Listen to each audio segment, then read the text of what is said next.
Hello everyone. If you have appeared this year prelims examination and you couldn't clear or you are targeting the next year examination, then this video is going to help you for the mains preparation strategy. So I know you are facing this kind of questions for the mains preparation. So this video is going to address these issues. So let's go. And if possible, please watch this video till the end and don't miss any portion out of it. So start. So this let me first address the how, and I think you know the what sections जिसमें हम लोग जैसे आपको पता है कि हम लोग GS1, GS2, GS3 and GS4 cover करेंगे अभी। GS1 में यू नो कि हिस्ट्री आता है, ज्योग्राफी आता है, सोसाइटी आता है। History, geography, society. हिस्ट्री में you know ancient, medieval, art and culture, modern, post independence में world history. Geography you know कि आप एनसीईआरटी फॉलो करते हो फॉर द प्रीलिम्स, वही सोर्स जियोग्राफी का होता है, कुछ थोड़ा सा एडिशन करना पड़ता है। सोसाइटी का होता है सिमिलर GS2 में आपको पता ही होगा, आई थिंक पॉलिटी, गवर्नेंस, आयर वगैरह वगैरह आता है। GS3 में इकोनॉमी, एनवायरनमेंट, सिक्योरिटी आ गया, साइंस टेक्नोलॉजी आ गया, एग्रीकल्चर आ गया, ठीक है। इसमें और भी कुछ आता है, मतलब you have to keep the UPSC main syllabus with you at any time.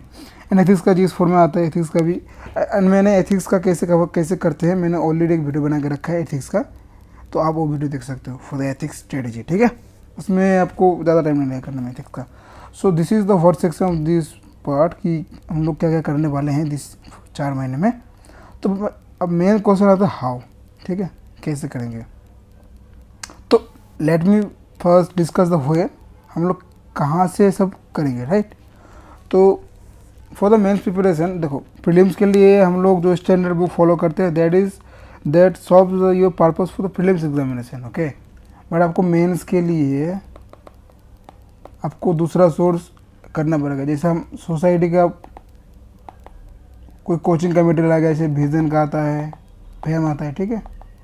और कोई कोचिंग का फोरम का, जो if you are having some coaching material that should be okay, because सबको एक ही सोर्स, एक ही कंटेंट प्रोवाइड कराता है, ठीक है। बट आपको कैसे यूज़ करना है और हाउ मैं आपको ये भी बताऊंगा। तो पहले हम बता देते हैं कहाँ से करना है। If you have done any coaching then आपको इसको फॉलो करना है, और you are doing self study then कोई सा भी कोचिंग का फॉलो कर लो। विजन का भी सही होता है, और फॉर हम जैसे जो बाजीराम का जो भी एक मटेरियल लेके पहले कॉन्सेप्ट क्लियर कर लो, उसके बाद आपको नोट बनाना पड़ेगा। This is the how part, ठीक है।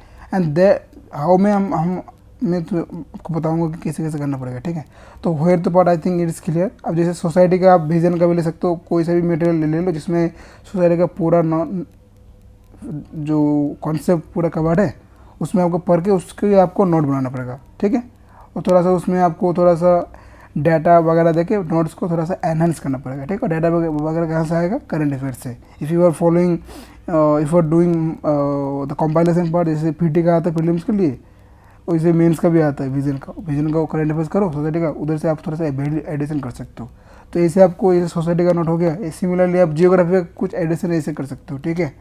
हिस्ट्री का जैसे आर्ट एंड कल्चर जो आप जैसे मैंने तो जैसे किया था नितिन सिंह ने, उससे भी कर सकते हो। तो मटेरियल मोरल सेम ही होता है सबका, ठीक है। बट आपको पहले कवर करके उसका वो नोट बनाना पड़ेगा।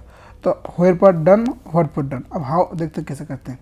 तो भाई देखो, मेंस प्रिपरेशन के लिए आपको you have to keep all the short note जिसमें आपका जितना सिलेबस है, each and every topic should have some short notes, okay. Because short notes को जरूरी ऐसे है कि आप यू नो द टॉपर्स भी बोलते हैं बहुत सारे, and this is really very helpful ना। आपको मेन से पहले फटाफट रिवीजन के लिए शॉर्ट नोट्स हेल्प करते हैं। अब शॉर्ट नोट्स कैसे बनाएं, ये तो नहीं है कि भाई जो लिखा है उसे टुक दो। आपको शॉर्ट नोट ऐसे बनाना पड़ेगा जो एड्रेस करे PYQ को, ठीक है। So if this short notes if addressing then your short note should be the perfect one for yourself. And this is if आप एड्रेस PYQ नहीं कर रहा है तो I don't think it is useless, it is useful, useless ही हो जाएगा short notes, ठीक है। तो दिस इज़ मतलब अब देखते हैं हिस्ट्री का। एंशिएंट मेडिवल, आर्टिकल्चर, मेडिवलिस्ट, मॉडर्न हिस्ट्री आता है, पोस्ट इंडिपेंडेंस आता है, वर्ल्ड हिस्ट्री आता है। वर्ल्ड का भी विजन का भेम आता है, ठीक है, आप उधर से कर लेना। पोस्ट का भी भेम कर लेना, एक सब अच्छा ही होता है। मॉडर्न का स्पेक्ट्रम हम लोग करते हैं, उधर से आप जैसे PYQ देख के उधर से आप नोट बना सकते हो, ठीक है। अब नोट मतलब जैसे PYQ में पूछता है भाई इसका कंट्रीब्यूशन क्या था, इसका सिग्निफिकेंस क्या है, जो डायमेंशनल क्वेश्चन पूछता है कुछ टॉपिक का, वो आपको पता चलेगा PYQ से इटसेल्फ, ठीक है। उस हिसाब से आपको नोट बनाना पड़ेगा, ठीक है। Similarly art and medieval ancient art का हो गया, आपको भूगोल का आई थिंक NCERT से हो जाएगा, जो कौन सा जो पार्ट होता है, और थोड़ा सा फर्दर थोड़ा सा लेकर कोई एक मटेरियल फॉलो करके, बिकॉज कॉन्सेप्ट तो NCERT से आ ही आएगा आपको, थोड़ा सा और एक मटेरियल फॉलो करके उससे आप नोट दोनों मिल जाएगा, नोट बना लो, ठीक है, फटाफट हो जाएगा। सोसाइटी का भैम ले लो, उसका आप फटाफट नोट बना लो, कंसर्न करके तो हो जाएगा। तो मैंने देखो GS1 का अगस्त महीने का टाइम ले दिया, ठीक है। अब अगस्त अभी देखो 7 तारीख आज ही हो गया, तो मोरलेस और इधर उधर मैंने ना दिसंबर महीने का बैकलॉग रखा है, ठीक है। मान लो कि नहीं हुआ तो थोड़ा सा उधर से एड ऑन हो जाएगा। तो अगस्त महीना 30 डेज GS1 कर लो, कंप्लीट करके 30 डेज हो जाएगा कंप्लीट। मैंने किया है खुद से, इसलिए मैं बता रहा हूँ, ठीक है। मैं I will show you my short notes, ठीक है, कभी मैं जब बनाऊँगा नोट्स के बारे में। तो मेरा GS1 में भी थोड़ा सा सोसाइटी बाकी है नोट्स, जैसे मेरा भूगोल भी हो चुका है, history, art and medieval, art and culture done हो चुका है, मॉडर्न भी डन हो चुका है, पोस्ट इंडिपेंडेंस करना बाकी है मुझे। नोट्स में ऐसे पूरा कवर्ड है, बस इसका नोट बनाना बाकी है मेरा, पोस्ट इंडिपेंडेंस का, वर्ल्ड के भी। I will show whenever my society note will be covered, ठीक है। मैं एक दिन GS1 का जैसे जब मेरा नोट्स कवर्ड होगा, देन मैं आपको बताऊँगा मैंने कैसे कैसे का नोट किया है, ठीक है, और उससे भी आपको आइडिया मिल जाएगा। I think this will help you.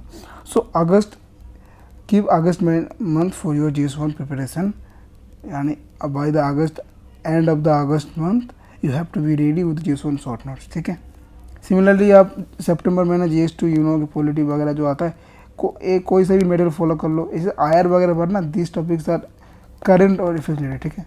तो ये मोस्ट ऑफ द सेक्शन ये आपको ना मेन जो 365 आता है उससे आपको नोट्स कवर हो जाएगा, बिकॉज इंडिया यूएसए में रिलेशन तो कुछ थोड़ा थोड़ा इधर उधर अलग होता है, बाकी सब सेम ही रहता है, ठीक है। एक बार आप कवर कर लोगे ना IR वगैरह पार्ट, तो उससे और ज़्यादा चेंज नहीं करना पड़ेगा, there is no need of major changes. For similarly आपको GS3 भी करना पड़ेगा। I have given 1 month, whole month for the GS3। Economy थोड़ा सा, GS3 थोड़ा सा बड़ा सिलेबस है। मेरा GS3 टोटल नोट्स डन है, कुछ बाकी एक दो, तो जब मेरा ये हो जाएगा मैं I will show you my notes, okay. This notes जो मैं बना रहा हूँ, दिस इज़ मतलब एड्रेसिंग द PYQ, मतलब if you have prepared or if you have made such notes like this and after completing such notes, मान लो मैंने GS3 आपने कवर कर लिया पूरा नोट्स बना के, उसके बाद आप PYQ करोगे ना, आप इजीली हैंडल कर सकते हो PYQ, and that is the purpose of making short notes, और दैट्स इट। ऐसे GS3 मैंने ऑलरेडी GS3 को बता दिया कि मैंने ऑलरेडी एक वीडियो बनाया एथिक्स के बारे में, then you may watch the video, because ethics में उससे आपको क्लैरिटी आ जाएगा।